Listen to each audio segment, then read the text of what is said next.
tu regazo. Guárdanos en tu voluntad. Permítenos vivir en ella, Señor. Qué difícil es muchas veces hacer tu voluntad y no la nuestra. Pero hoy elevamos este canto, esta oración, pidiéndote, oh Dios, que tú tomes nuestro corazón, nuestro camino. Que tú tomes, Señor, nuestra voluntad, inclusive la cual voluntariamente queremos someterla a ti. Sabemos, Señor, y confiamos en que tus caminos son mejores que los nuestros. Tus pensamientos son mejores que los nuestros. Sabemos también, oh Dios, que tú nos amas profundamente. Y, oh Dios, confiamos en que tú quieres lo mejor para tu pueblo, para tus hijos. Guárdanos, Señor, una vez más.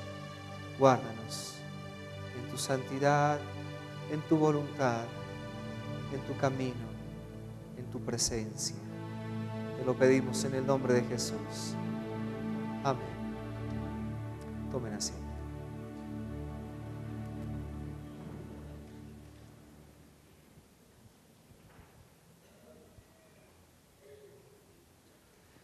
Umberto Eco escribe el libro El nombre de la rosa, que también fue llevada a la pantalla grande en 1986. No sé cuántos de ustedes vieron esta película que fue muy famosa, El nombre de la rosa. La trama de esta película se desenvuelve en un convento benedictino de la Edad Media. Y hay una escena que cautiva mi atención desde el principio.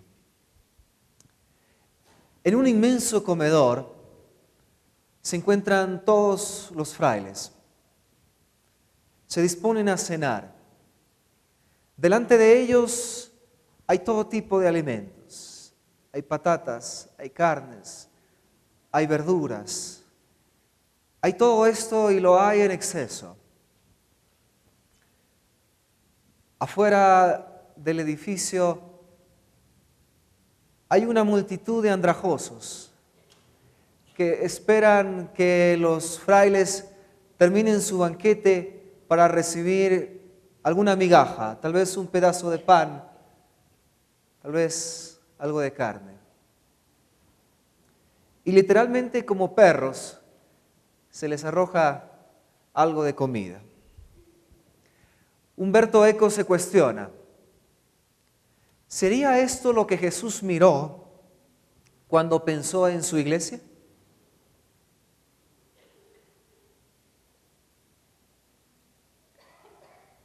Yo creo que esta pregunta sigue latente aún hoy, en nuestros días, para la iglesia. Y no quisiera que pensemos tanto en la iglesia institucional, tanto como en la iglesia viva, que somos ustedes, que soy yo. La pregunta de Eco es para ti y es para mí. Lo que vivo hoy como iglesia es lo que Jesús espera en cuanto a mí.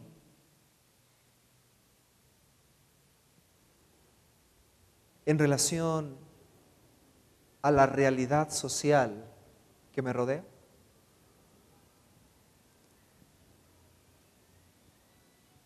Lo que yo vivo como iglesia hoy, como Obed Burgos, como Juan, Pedro, José, María, ¿es lo que Jesús espera en cuanto a la realidad social que me rodea?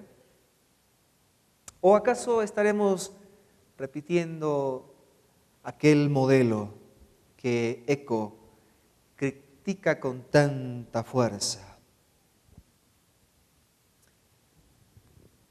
Sin embargo, de eso, para muchos cristianos, creo yo, y especialmente evangélicos, nuestra fe ni siquiera tiene una dimensión social. Es por eso que quisiera en primer lugar plantear la pregunta: ¿tiene mi fe una dimensión social? ¿Tiene mi fe cristiana evangélica una dimensión social?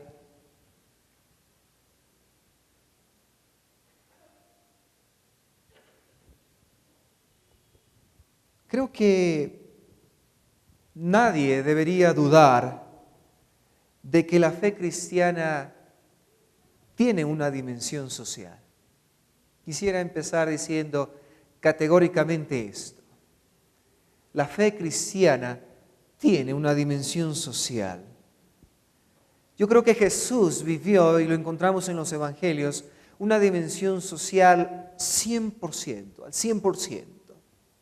Y negar la dimensión social de nuestra fe cristiana sería negar la misma vida de Jesús, su accionar del día a día. Y creo que el problema no está en aceptar ese concepto. Si yo les pidiera a ustedes que levanten la mano, si ustedes creen que nuestra fe tiene una dimensión social, creo que todos y cada uno de los que estamos aquí levantaríamos nuestras dos manos y nos pondríamos de pie. El problema no está en aceptar este concepto. Creo que el problema básico está en la praxis. Eso por un lado. Y el otro en la realidad de que esta dimensión ha sido mal entendida en muchos casos. En cuanto a la praxis, creo que no podemos negar que se han hecho innumerables esfuerzos de ayudar a los que menos tienen, de ayudar o favorecer a los que están desprotegidos en nuestra sociedad, a los que han sido desfavorecidos por X o Y razones. Se han hecho muchos esfuerzos a lo largo de la historia. Pero estos esfuerzos se suscriben en su mayoría a la Iglesia Cristiana Católica. A nivel de la Iglesia Evangélica son pocos los esfuerzos que se pueden contar. Si miramos en nuestra organización, la Alianza Cristiana y Misionera, de las poco más de 300 iglesias con que cuenta nuestra organización, yo diría que menos del 10%, tal vez exagerando, tiene un proyecto social serio. Tal vez ustedes están acostumbrados aquí en la Iglesia del Batán, donde empujamos con tanta fuerza esto. Pero no es la realidad en nuestra organización. Y creo que nuestra organización pudiera ser un reflejo de la realidad de la Iglesia Evangélica ecuatoriana en general. No conozco datos exactos, pero creo que no me equivoco. Los esfuerzos personales en este campo no son fáciles de medir, pero podemos decir que lo uno es el reflejo del otro. Cuando en el corazón de la iglesia, o sea, de las personas de una comunidad, late el deseo por ayudar a los menos favorecidos, eso finalmente se traduce en proyectos comunitarios que atienden la necesidad comunitaria. Y eso no se ve con frecuencia en la iglesia evangélica. Debemos reconocer que la iglesia católica nos lleva años luz en esto, y la iglesia evangélica recién está despertando a esta realidad hace apenas 10, 20, tal vez 25 años. Me atrevería a decir que no más de eso. Hay algunas honrosas excepciones, por supuesto. Alguien dirá, bueno, es que ellos tienen el dinero, ¿no?, para hacerlo. Es verdad. Cuando hablamos de la preocupación social, sí, hablamos de dinero. Y este es un tema difícil en sí. Hablamos del dinero de la iglesia. Hablamos de nuestro dinero, de nuestra chequera. Hablamos de que en algún momento hay que poner $1, $2 o más para ayudar a los que no tienen. Esto es una realidad y estamos hablando en estos domingos acerca de la generosidad. Estamos hablando este domingo acerca de nuestra actitud hacia el dinero y hoy queríamos enfocar esto hacia cómo ser generosos con los que menos tienen o los desfavorecidos. Nuestra generosidad en tiempo, creo que va más allá del dinero. Hemos dicho esto ya en domingos anteriores.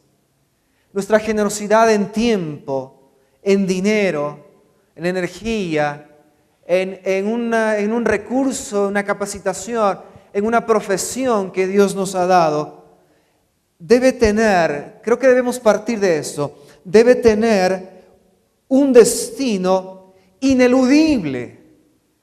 Un destino, repito, ineludible si nosotros presumimos de ser cristianos. Los más necesitados.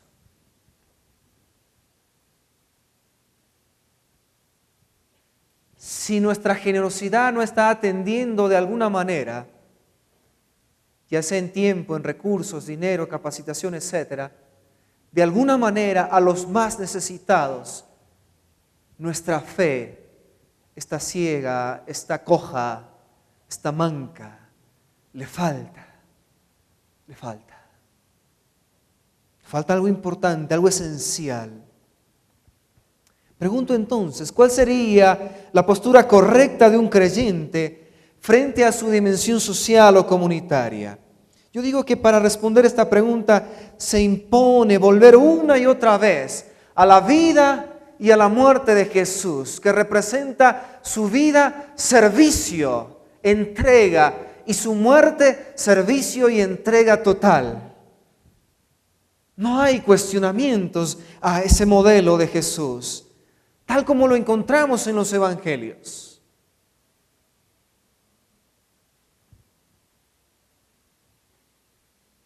Y es que si queremos conocer a Dios, debemos ver a Jesús. Ayer mi hijo, que tiene 8 años, estaba llorando en la noche y fue a nuestro dormitorio, a nuestra cama, y él decía, la mamá le preguntaba, ¿por qué lloras? Dice, es que estuve leyendo un libro de mi hermana y ahí hay una persona que se murió repentinamente y tengo miedo de morir, decía. Y lloraba, y lloraba. Y dice, ¿y tienes miedo de que nos muramos nosotros o de que te mueras tú? Le preguntaba a la mamá. Dice, bueno, un poco de las dos cosas. Un niño de 8 años. Bueno, mi hijo es muy especial y él piensa en eso, en temas muy profundos que a veces no corresponden a su edad. Como un modelo, yo le hablaba de Jesús a mi hijo y le decía, no podemos vivir con miedo, le decía yo. Podemos creer en Jesús y tener esperanza de un mañana diferente, de un mañana mejor. Pero no solamente que a veces nos hemos enfocado tanto en la muerte de Jesús y nos hemos olvidado de ver la vida de Jesús. La vida de Jesús representa un modelo de entrega y su muerte un modelo de entrega total. Ahí radica el cristianismo y un modelo para nosotros. Eso nos modelan los evangelios.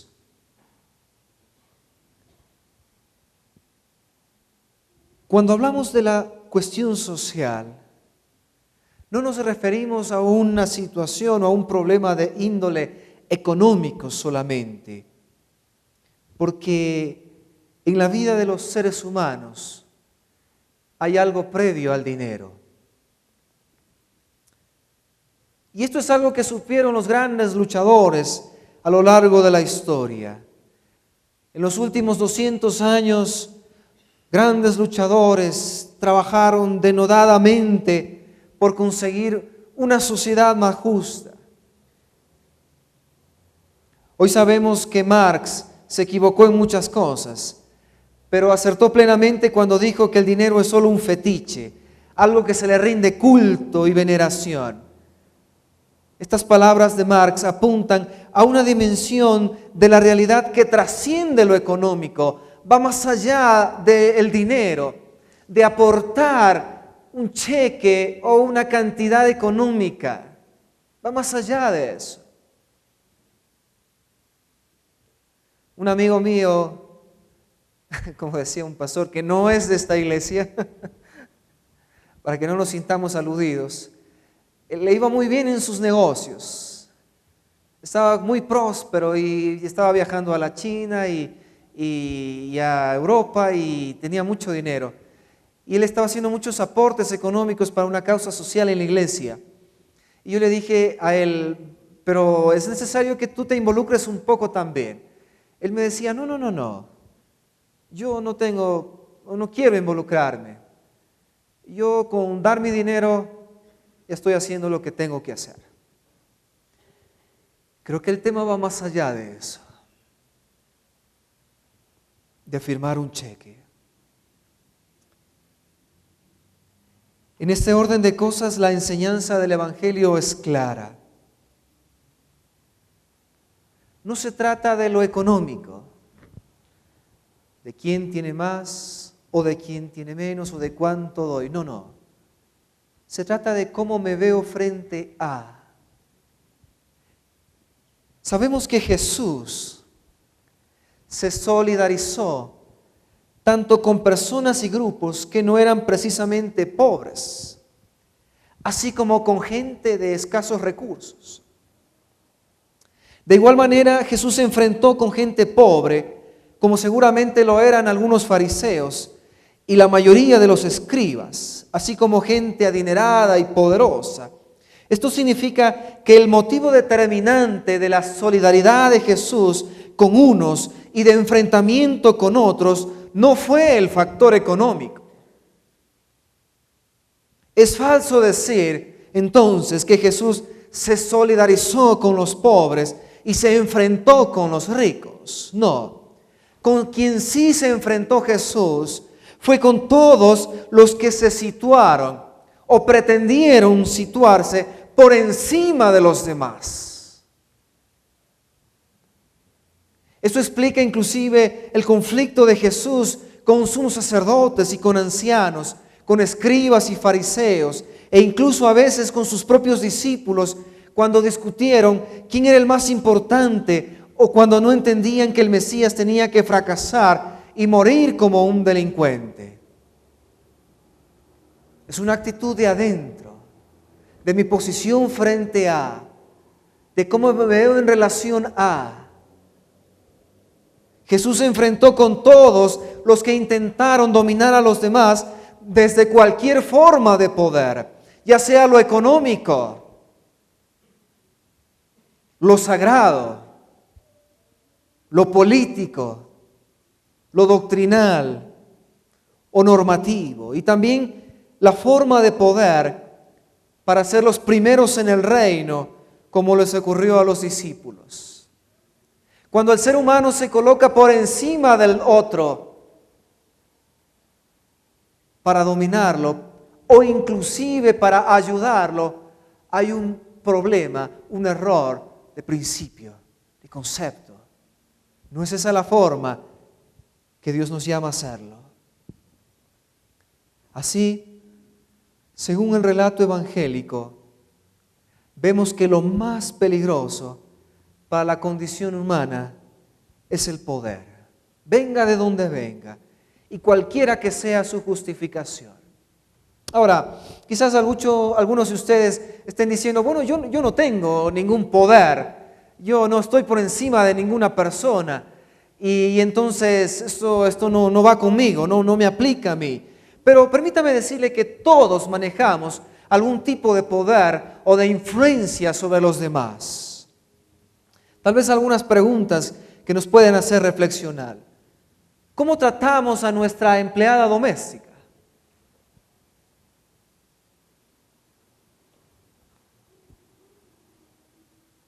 ¿La tratamos desde arriba del hombro?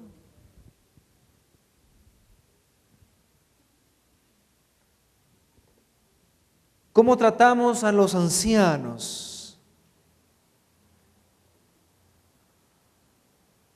¿Cómo tratamos a nuestros viejitos?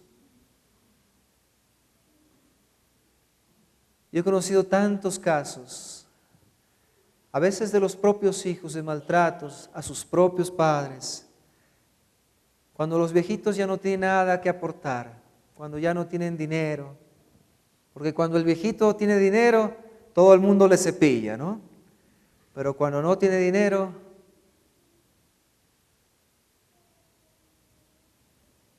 ¿cómo tratamos a nuestros empleados? Si usted tiene empleados, si usted tiene tal vez una empresa. ¿Cómo tratamos a una persona indígena?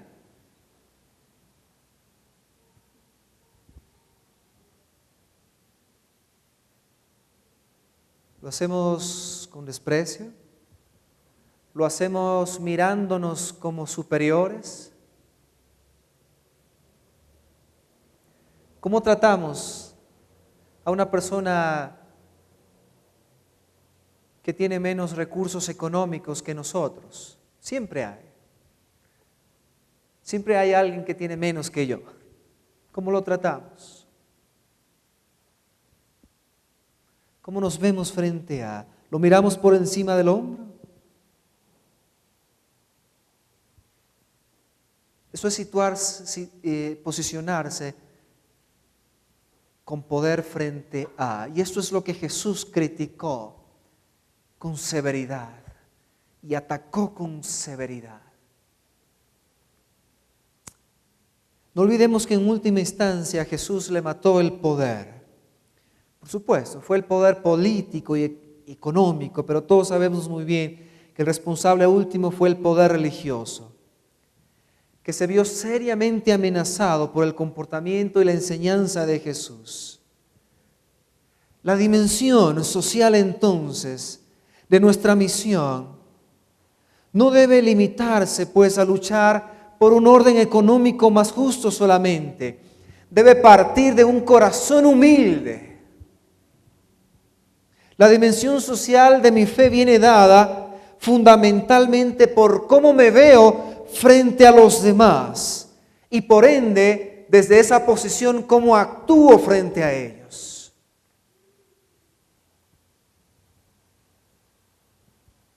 Jesús dijo en un enunciado que transformó, revolucionó una sociedad que valoraba mucho el ser servido, casi como la nuestra también, ¿no? Yo he venido no para que me sirvan, sino para servir. Yo reflexionaba en eso y decía, bueno, el servicio no se suscribe a los ministerios de la iglesia. Uno puede servir con lo que Dios le ha dado, con la profesión que Dios le ha dado. Por ejemplo, si soy un médico, ¿cómo miro a mis pacientes? ¿Los miro con el signo de dólares?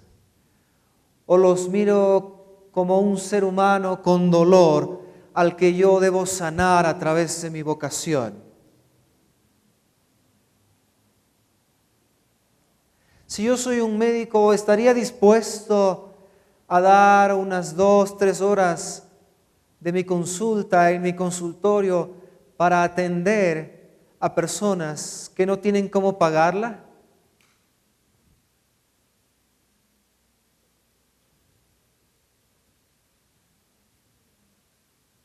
Y así en cada profesión. Lo del médico es nada más un ejemplo.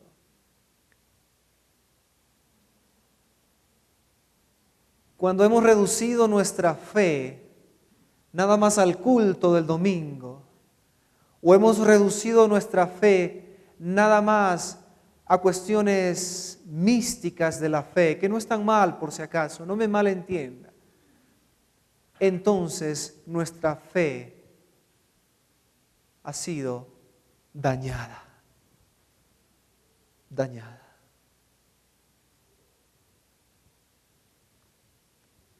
La dimensión social de nuestra fe implica obviamente nuestro aporte económico, Pero va mucho más allá de eso.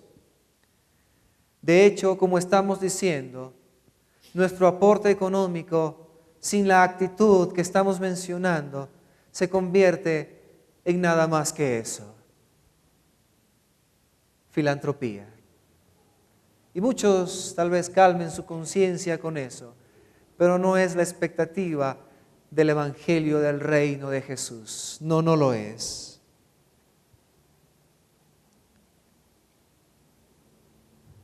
Ahora, ustedes dirán, al pastor se le olvidó leer la Biblia. Pues no me olvidé. Quería dejar al final de este punto la lectura de un contundente pasaje de la Escritura que creo yo que remueve las bases de lo que hemos entendido como nuestra fe. Mateo 25, 31 al 40 nos relata que cuando el Hijo del Hombre venga en gloria, todas las naciones se van a reunir delante de Él. Y Él va a separar a los unos de los otros, así como separa el pastor las ovejas de las cabras. Lo que quiero que usted note al hacer esta lectura es los parámetros para hacer la separación de los unos y los otros. Leamos el texto. Está aquí. Cuando el Hijo del Hombre venga en su gloria con todos sus ángeles, se sentará en su trono glorioso. Todas las naciones se reunirán delante de Él, y Él separará a unos de otros, como separa el pastor las ovejas de las cabras. Pondrá las ovejas a su derecha y las cabras a su izquierda. Entonces dirá el Rey a los que estén a su derecha: vengan ustedes a quienes mi Padre ha bendecido, reciban su herencia, el reino preparado para ustedes desde la creación del mundo. Porque tuve hambre y ustedes me dieron de comer, tuve sed y me dieron de beber, fui forastero y me dieron alojamiento, necesité ropa y me vistieron, estuve enfermo y me atendieron, estuve en la cárcel y me visitaron. Y le contestaron los justos: Señor, ¿cuándo te vimos hambriento y te alimentamos, o sediento y te dimos de beber? ¿Cuándo te vimos como forastero y te dimos alojamiento, o necesitado de ropa y te vestimos? ¿Cuándo te vimos enfermo o en la cárcel y te visitamos? El Rey les responderá: les aseguro que todo lo que hicieron por uno de mis hermanos, aún por el más pequeño, lo hicieron por mí. Wow. Aquí no dice que usted asistió todos los domingos fielmente a los servicios dominicales a escuchar al pastor Luis o al pastor Obed. Aquí no dice que usted leyó la Biblia de tapa a tapa. Aquí no dice que usted se levantaba a las 4 de la mañana a orar. Y repito, no es que esos fundamentos disciplinarios de la fe cristiana estén mal. Sencillamente creo que están incompletos.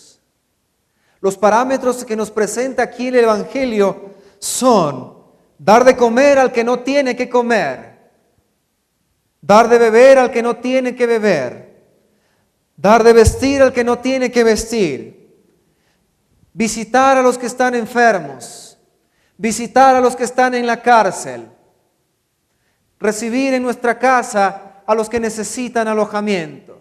Bueno, y diríamos que todas estas acciones tipifican la preocupación por los menos favorecidos de nuestra sociedad, por aquellos que sufren. Y entonces cuando yo esté allá en la presencia de Dios, Él me va a decir: ¿diste de comer al que no tenía que comer?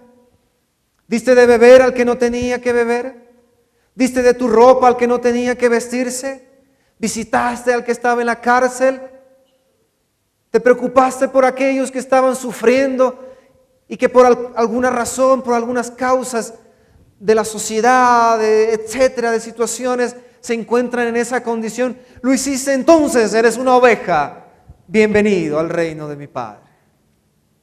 Y la gente dice: no, nunca te hicimos esto a ti, Señor.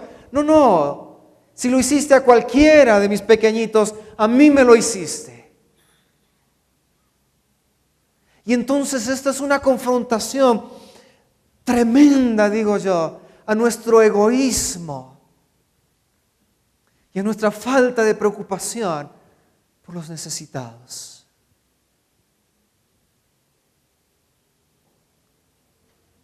Yo añadiría a esto que también hay los que sufren, están languideciendo, muriendo de hambre, aunque tienen mucho que comer. También hay muchos sedientos que tienen todas las bebidas. También hay muchos bien vestidos que están desnudos. También hay muchos sanos en sus cuerpos, que sus almas están enfermas. Y también hay muchas gentes libres, pero sus mentes y sus espíritus están encarcelados. A ellos también tenemos que atender. Esa es la función de la iglesia, no solo del pastor, no solo del cuerpo pastoral, es la función de todos los que somos la iglesia de Cristo. Con los dones y con los talentos que Dios nos ha dado, podemos y debemos hacer eso. Si no, no somos cristianos. Permítame ser radical en este punto.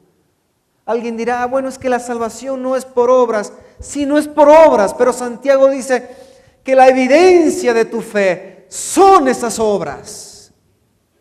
Y si esas evidencias no existen, Santiago cuestiona y dice, ¿dónde está tu fe? ¿Dónde está tu fe si no hay esas obras? ¿Dónde está? Santiago nos cuestiona con eso, si usted lee la carta de Santiago.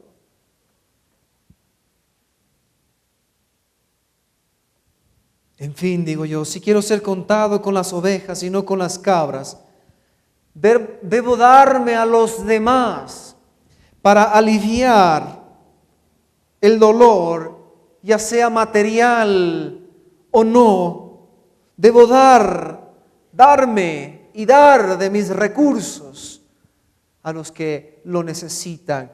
Ese debe ser el enfoque de nuestra vida.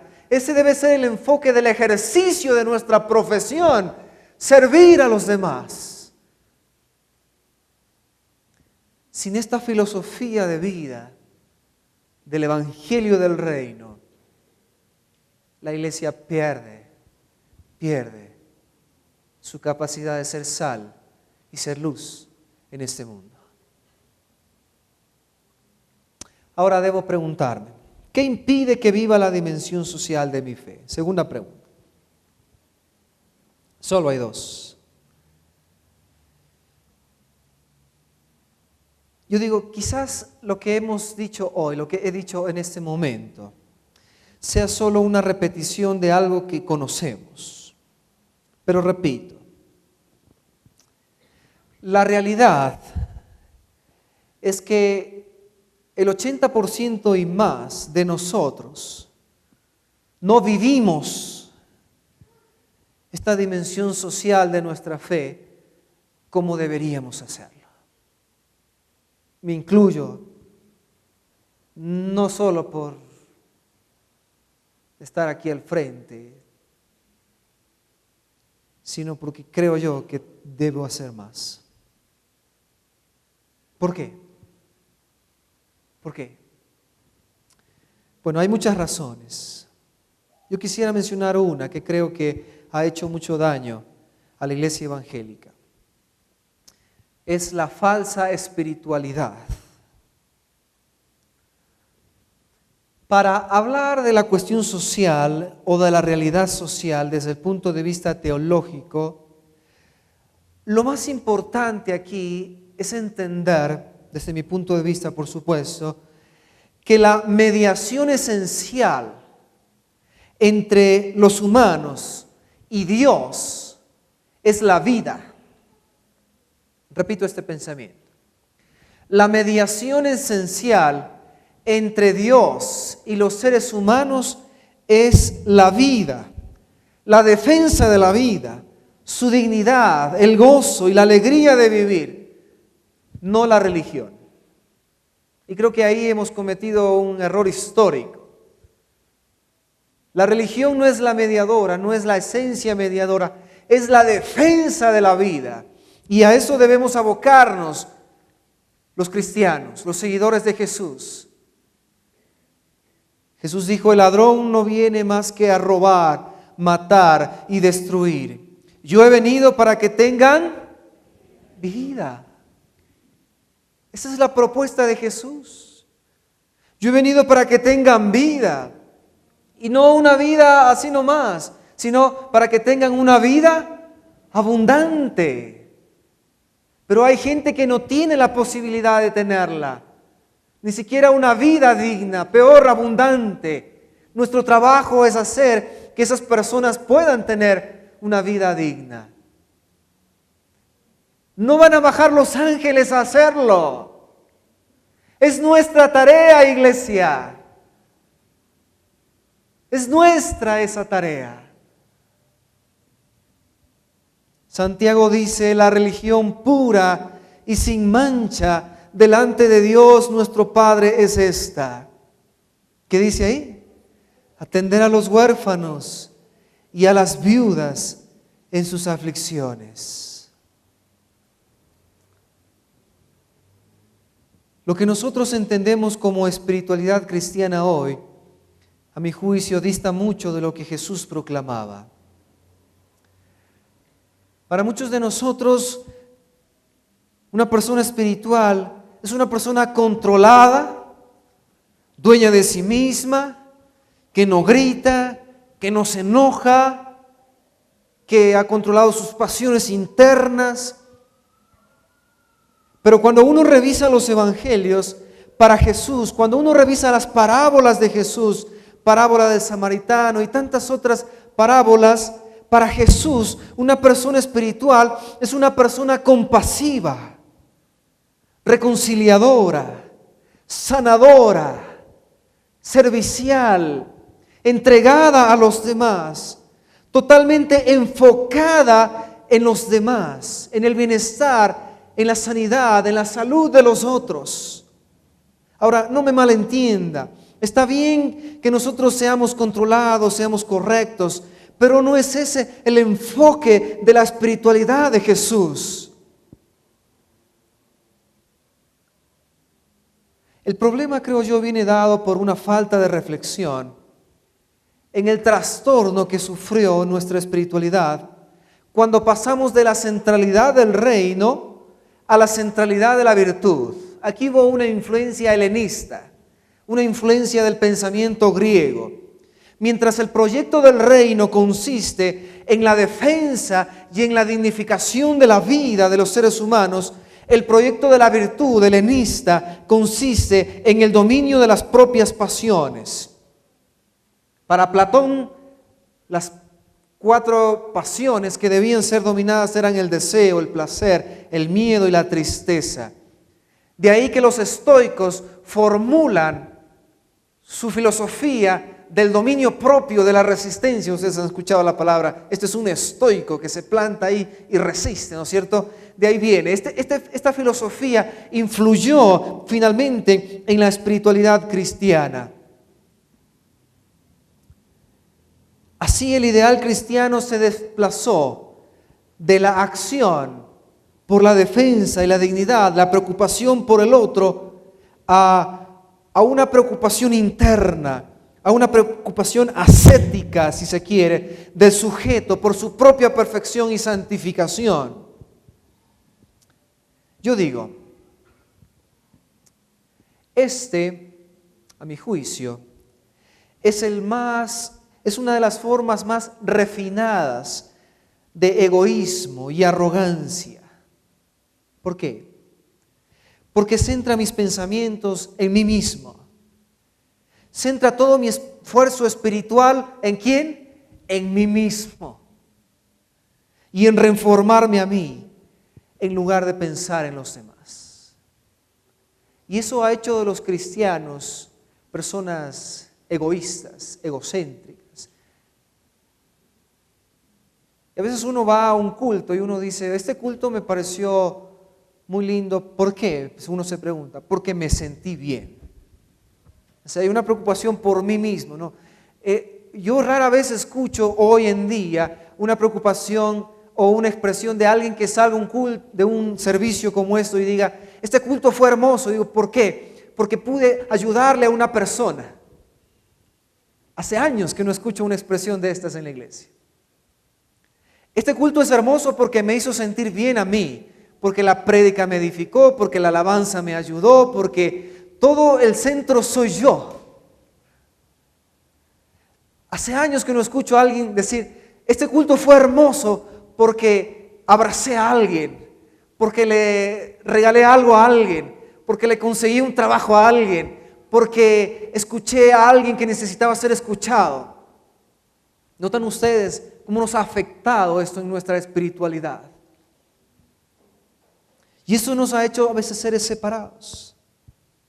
En la mayoría de los films actuales, los creyentes somos ridiculizados o aparecemos como tontos, digo yo. Por ejemplo, los Flanders de los Simpsons. ¿Han visto ustedes? Ese es el tonto de la serie, ¿no? Aunque a veces resulta que tiene sus golpes de suerte, a veces no. O si no, somos los asesinos seriales de CSI. ¿Han visto ustedes esto? ¿Han visto CSI? Una serie de policíaca donde siempre el asesino en serie resulta ser el que iba a la iglesia, el que era cristiano, alguna cosa de locos, ¿no? Así nos ve el mundo a veces separados. Yo digo, a veces no podemos culpar al mundo por considerarnos así. Somos nosotros quienes sistemáticamente nos hemos apartado del mundo. En nuestro esfuerzo por ser honestamente mejores, hemos descubierto que la mejor manera de hacerlo es separándonos de los demás. Pero no es el modelo de Jesús una vez más. Jesús era una persona tan atractiva. Venían las personas desde tan lejos para hablar con Él y para escucharle.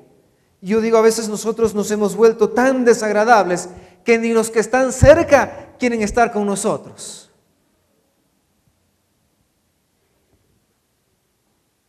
A veces nuestra perfección, en lugar de acercarnos a los demás, los ahuyenta y pensando que estamos logrando nuestra meta, hemos caminado exactamente en la dirección opuesta. Ahora, querida iglesia, ningún extremo es bueno, por supuesto.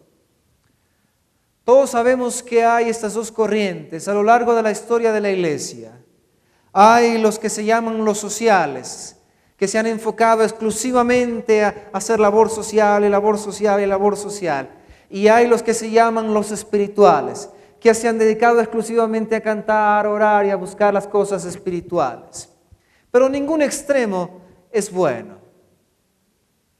A veces los unos dicen, yo tengo que orar y buscar a Dios y Dios se encargará de solucionar esos problemas. No funciona así, eso es un extremo. Los sociales dicen, yo tengo que ensuciarme las manos, tengo que buscar, ¿para qué estar orando? ¿Para qué estar leyendo la Biblia? Eso es otro extremo que está mal. Ningún extremo es bueno, es saludable. No. Yo creo que podemos encontrar un equilibrio en esto. Creo que debemos volver nuevamente a Jesús. Jesús participaba de todas las fiestas religiosas de su pueblo. Jesús fue un hombre de profunda meditación. Los evangelios nos dicen que Él muy temprano en la mañana salía, oraba, meditaba. Jesús fue un hombre de la palabra, de las escrituras, conocía bien el Antiguo Testamento. Jesús fue un hombre de fe, de milagros, de enseñanza profunda. En otras palabras, Él no descuidó su parte espiritual. Pero en medio de esto, Él no dudó en poner al hombre por sobre la norma y no al revés. La verdadera espiritualidad, digo yo, la equilibrada, se logra cuando comprendemos que una vida espiritual es necesaria para nuestra salud esencial, pero que la misma carece de sentido si no se enfoca en beneficiar a los demás. Recuerden ustedes el pasaje de Jesús en Lucas 11:42. Jesús, en una confrontación con los fariseos, les dice, ¡ay de ustedes, fariseos! que dan la 10ª parte de la menta, de la ruda y de toda clase de legumbres, pero descuidan la justicia y el amor de Dios. ¿Y qué les dice Jesús? Debían haber practicado esto sin dejar de hacer aquello.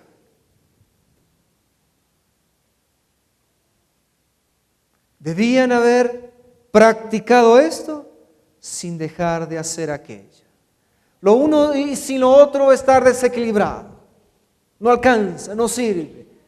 Una corriente solo espiritual sin ninguna acción social que evidencie su fe no sirve. Una acción social sin la fuerza del Espíritu tampoco alcanza. Podemos encontrar un equilibrio que Jesús nos presenta en su propio modelo de vida y en las Escrituras. Ahora, a modo de conclusión, la pregunta es, ¿qué puedo yo hacer? ¿Qué puede usted hacer? ¿Qué puedo yo hacer? Yo digo, a veces los seres humanos cometemos el error de pensar en grande desde el punto de vista de querer hacer cosas grandes, y por querer hacer cosas grandes no hacemos nada. Y las cosas grandes a muchas personas les asustan. Pero la dimensión social de su fe puede vivirse aún desde los aspectos más insignificantes de su existencia o de los aspectos más cotidianos, ordinarios de su existencia, de su vida. En un congreso de físicos cuánticos y místicos religiosos en Bombay, la Madre Teresa dijo: no podemos hacer grandes cosas, solo podemos hacer pequeñas cosas con gran amor.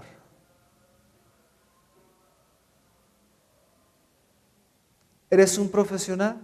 Dona de tu tiempo, capacita a otros, atiende a otros. ¿Eres ama de casa? Atiende a tus hijos, comparte con los vecinos que tienen necesidad. Hay gente necesitada en tu familia. Haz un proyecto familiar para atenderlos a ellos, ayudarlos de alguna manera. La dimensión social de nuestra fe puede ser vivida en cualquier espacio de nuestra realidad. El problema es que a veces nos hemos enfocado tanto en nosotros.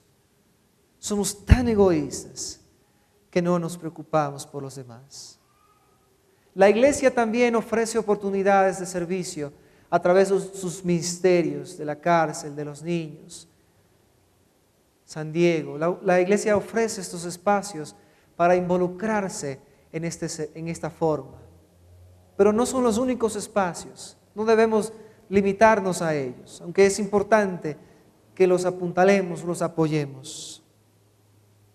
Tampoco necesitamos tener dinero para ayudar a otros. ¿Por qué no dedicas tu tiempo para aconsejar, para poner tus oídos, para abrazar a alguien, para visitar a un enfermo? ¿Podemos hacerlo? No lo deje al azar. Siéntese con su familia, establezca un par de cosas, haga que esto sea una realidad práctica en su vida. La dimensión social de nuestra fe es vivir para servir.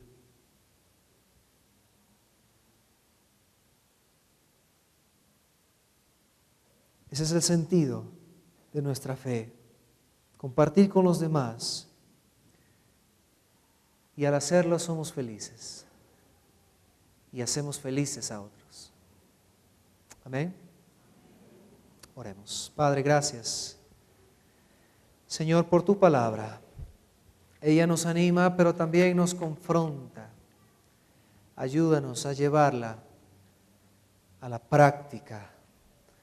No solamente que hoy reflexionemos en ese tema, sino que de alguna manera, y seguramente equivocándonos, aprendamos a hacerlo haciéndolo. Te lo pedimos en el nombre de Jesús. Amén. Un abrazo a cada uno, bendiciones.